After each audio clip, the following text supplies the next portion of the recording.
बिस्मिल्लाहिर्रहमानिर्रहीम। मेरा नाम है बैरिस्टर मोहम्मद शहरोज़ इकबाल। आज की इस वीडियो में मैं एक्सप्लेन करूँगा कि एक पाकिस्तानी इंजीनियरिंग ग्रेजुएट जो है वो कैसे अपनी प्रोफाइल को बिल्ड कर सकता है, स्ट्रॉन्ग कर सकता है ऑस्ट्रेलियन स्किल्ड माइग्रेशन के लिए। अच्छा, सबसे पहले स्टेप जो है वो हम एक्सप्लेन कर लेते हैं कि जैसे ही एक बंदा जो है वो पाकिस्तान से इंजीनियरिंग की बैचलर ऑनर्स डिग्री कंप्लीट करता है, पैक से रिकग्नाइज यानी कि पाकिस्तान इंजीनियरिंग काउंसिल से रिकग्नाइज, अगर वो डिग्री कंप्लीट करते ही सब क्लास 476 वीज़ा जो है, जो कि एक वर्क वीज़ा है विदाउट स्पॉन्सरशिप, वो अप्लाई कर देता है तो वो उसको ग्रांट हो जाता है विद इन 1 ईयर। ठीक है जी। उसका मैक्सिमम प्रोसेसिंग टाइम जो है ना वो 12 to 15 मंथ्स पे जाता है, लेकिन हम एवरेज लगा देते हैं तो 1 साल के अंदर अंदर वो ग्रांट हो जाता है। अगर उसने पाकिस्तान इंजीनियरिंग काउंसिल से बैचलर ऑनर्स की डिग्री की है तो वो सब क्लास 476 वीज़ा अप्लाई करेगा और विदाउट स्पॉन्सरशिप वो 18 मंथ्स का वर्क वीज़ा हासिल करेगा ऑस्ट्रेलिया का। ठीक है जी। अब दूसरा स्टेप आ जाता है। दूसरे स्टेप में जैसे ही उसको ये वीज़ा ग्रांट होता है वो ऑस्ट्रेलिया में जाके तो प्रोफेशनल ईयर इन इंजीनियरिंग करेगा। ठीक है जी। अब ये प्रोफेशनल ईयर इन इंजीनियरिंग क्या है कि इसके जब आप स्किल्ड माइग्रेशन के लिए अप्लाई करते हैं तो इसके 5 पॉइंट्स आपको मिलते हैं। ठीक है जी। अब ये कोई कंप्लीट कोर्स नहीं होता कि जिसमें आपने किसी यूनिवर्सिटी या किसी कॉलेज में जाना होता है। ये एक स्किल्ड बेस्ड ट्रेनिंग होती है जिसमें आपको वीक में सिर्फ 1 डे या 2 डे क्लास अटेंड करनी होती है। और ये जैसे इंस्टीट्यूशन है Australian college of applied profession है या मोनाश कॉलेज है या फिर इंडस इंस्टीट्यूट है, चंद इंस्टीट्यूट्स हैं जो सिर्फ ये professional year in engineering offer करते हैं। ठीक है जी। इसमें आपकी कोलैबोरेशन होती है दूसरे, जो ये एक ब्रिज है कि आप स्टडीज़ से कैसे प्रोफेशनल एक्सपीरियंस में जाते हैं as a engineer in Australia. ठीक है जी। अब इसके आपको 5 पॉइंट्स मिलते हैं। ठीक है जी। अब जैसे ही आप सब क्लास 476 पे ऑस्ट्रेलिया में जाते हैं तो आप प्रोफेशनल ईयर में एडमिशन ले लें और प्रोफेशनल ईयर कंप्लीट कर लें। ठीक है जी। इसके आपको 5 पॉइंट्स मिलेंगे।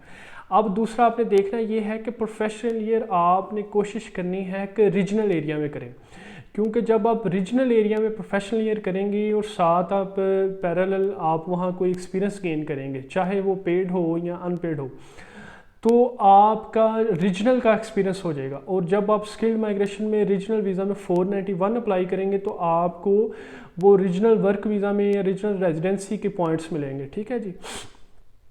अब तीसरा पॉइंट ये देखना है कि रीजनल वीज़ाज़ रीजनल एरियाज़ में एडलेड आ जाता है, ब्रिस्बेन आ जाता है, फिर आ जाता है गोल्ड कोस्ट, सनशाइन कोस्ट, इलवरा, फिर इस तरह दूसरे भी सारे आप लिस्ट जो है मैं वो डिस्क्रिप्शन में लिंक शेयर कर दूंगा। ठीक है जी।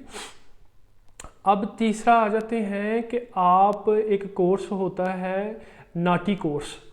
नाटी कोर्स होता है कि आप इंटरप्रिटेशन कर सकते हैं कि कोई बंदा अगर पंजाबी बोल रहा है तो उसको इंग्लिश नहीं आती, तो आप एज अ ट्रांसलेटर उसकी सर्विसेज प्रोवाइड करते हैं। आप वो कोर्स जो है ऑनलाइन पाकिस्तान में बैठ के भी उसकी प्रिपरेशन स्टार्ट कर सकते हैं। ठीक है जी।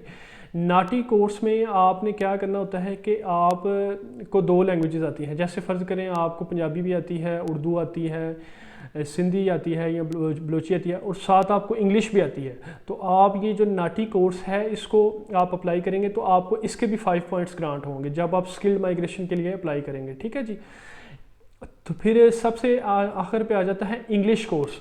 अब इंग्लिश जो आइट्स है या पीटी है, आप वो जैसे ही यहाँ से ग्रेजुएशन कंप्लीट करें या ड्यूरिंग ग्रेजुएशन आप कोशिश करें कि आइट्स की तैयारी आप अपने फाइनल ईयर में ही स्टार्ट कर दें, और जैसे ही आप उसकी सेकंड अटैम्प्ट थर्ड अटैम्प्ट देंगे तो आप कोशिश करें 7 से अबव बैंड लें। ठीक है जी। तो अब इसको मैं सम अप कर देता हूँ कि जैसे ही ग्रेजुएशन की आपने सब क्लास 476 वीज़ा अप्लाई करना है, ऑस्ट्रेलिया चले जाना है, वहाँ जाकर अपने रीजनल एरिया में प्रोफेशनल ईयर कंप्लीट करना है इंजीनियरिंग में। प्रोफेशनल ईयर जिस कंप्लीट करने के बाद फिर आपने नाटी कोर्स साथ कंप्लीट करना है और साथ आपने आइट्स करना है, और कोशिश करनी है कि जो आपको वो सब क्लास 476 वीज़ा ग्रांट हुआ है वर्क वीज़ा, जो सबसे पहले विदाउट स्पॉन्सरशिप आपको मिलता है, उसमें आप कोशिश करें कि आप किसी रीजनल एरिया में जाके वर्क करें, क्योंकि जब आप रीजनल एरिया में रहेंगे, रेजिडेंसी वहाँ अख्तियार करेंगे, तो आपको उसके भी पॉइंट्स मिलेंगे, ठीक है जी।